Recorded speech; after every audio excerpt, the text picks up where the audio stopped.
কত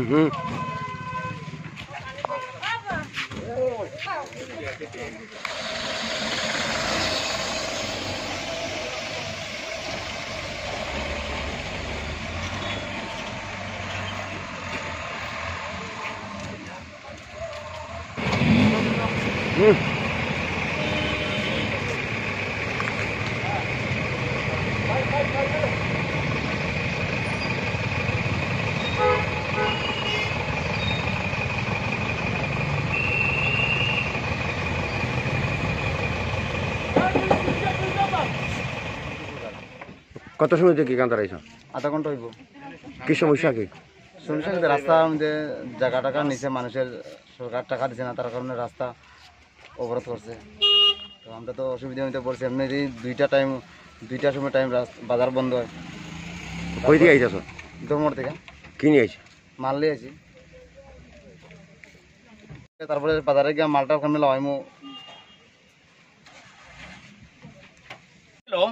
এই চিনিবাগান সংলগ্ন এলাকাতে গরিব মানুষ, অসহায় মানুষ, দোকান ঘর, বাড়িঘর ভেঙে কম্পেনসেশন টাকা দেওয়ার কথা সরকারের তরফ থেকে, কিন্তু আজ অবধি এই গরিব মানুষের চাহিদাটা পূরণ করা হয় না।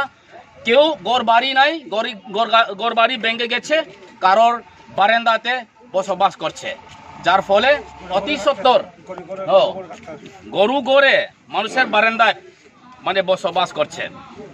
তো আমাদের এই দাবি সনদ নিয়ে আজকে দিকে রুট বন্ধ করতে বাধ্য হচ্ছে। ঠিক ভালো কথা, সরকার বরাদ্দ করেছেন। আমাদের দাবি হচ্ছে আমাদের চাহিদাটা, আমাদের দাবিগুলি যেন অতি সত্বর পূরণ হয়, সেটাই হচ্ছে আমাদের দাবি। আর এসডিএম অফিস থেকে অ্যাসেসমেন্ট করি, অ্যাসেসমেন্ট ইজ ওভার। অ্যাসেসমেন্ট করে আমরা ডিএম অফিসে পাঠাই। এই যে ডিএম অফিস, আমরা এমন না যে 3জন 4জন করে পাঠাই, আমরা একসাথে এক স্লটে পাঠাইতে লাগে। তো অনেকে হয়তো আপনি আগে দিছেন, আপনি একটু পরে দিছেন, কিন্তু 2-3 জন করে তো আমরা পাঠাইতে পারি না। তো আমরা একসাথে আমরা পাঠাই। তো ফার্স্ট অফ অল আমরা পাঠাই NSIDCL-তে। NSIDCL-তে আমরা যখন পাঠাই, তারা আবার দিল্লিতে পাঠায়। যদি দিল্লিতে যখন পৌঁছে, আবার দিল্লি থেকে এখন স্যাংশন হইয়া NSIDCL আইব, NSIDCL প্রপোজাল দিব এডিএমের কাছে। তো এটা হয়তো একটু সময় লাগতে পারে। দোকানঘর এটা কই 6-7 মাস হইছে। এই যে এখানে যে দোকানঘর আমি আইলাম তখন ফেব্রুয়ারিতে। এটা আমরা কোনো ঠিক আছে, আপনারা যে 4-5 মাসের ঊর্ধ্বে যারা দেরি হয়ে গেছে, এটা আমার লিজ বানাই দেন। লিজ বানাইলে আমরা এলে সেকশনে নিয়ে যাবো। এখন এখানে এমনি দাঁড়ায় থেকে তো লাভ নাই। আচ্ছা ঠিক আছে, করোনার যে অবস্থা রয়েছে, এটা তো এমনি নিষিদ্ধ ছিল। আপনারা তবু আমরা এটা নিষিদ্ধ জিনিসটা আমরা কইতেছি না। ঠিক আছে, আপনারা ক্ষতি হইতেছে, এটা আমরা মানলাম, কিন্তু রাস্তা অবরোধ করে তো লাভ নাই। সমাধান হইতো না। আমরা রাস্তা পাইতে দেখেন সমাধান না, এইটাই তো আমরা তাদের একটা লিস্ট করো, আমরা দেখব কি করা যায়। জানতাম আজকে এখানে আমরা বলেন কেন অবরোধ করেছিল? ওনার অবরোধের কয়েকটা ডিমান্ড আছিল।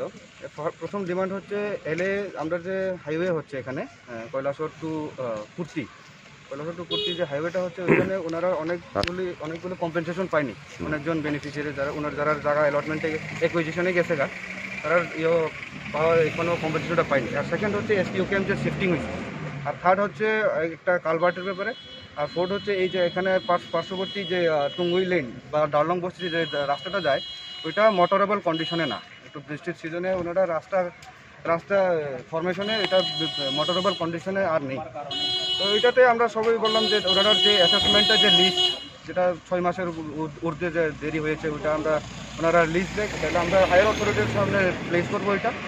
আর দ্বিতীয়ত যে SPO ক্যাম্প, ওনারা বুঝিয়ে দিলাম আমরা ফিউচার প্ল্যান SPO ক্যাম্পটা যে রিপ্লেস হচ্ছে না, ওইটা আগের জায়গায় আসবে। আর থার্ড সিচুয়েশন হলো কালভার্টটা অলরেডি তারা হাইওয়ের যে এজেন্সি, ওনার কাছে DPR-টা আছে, DPR-এ অলরেডি কালভার্টের প্রভিশন আছে।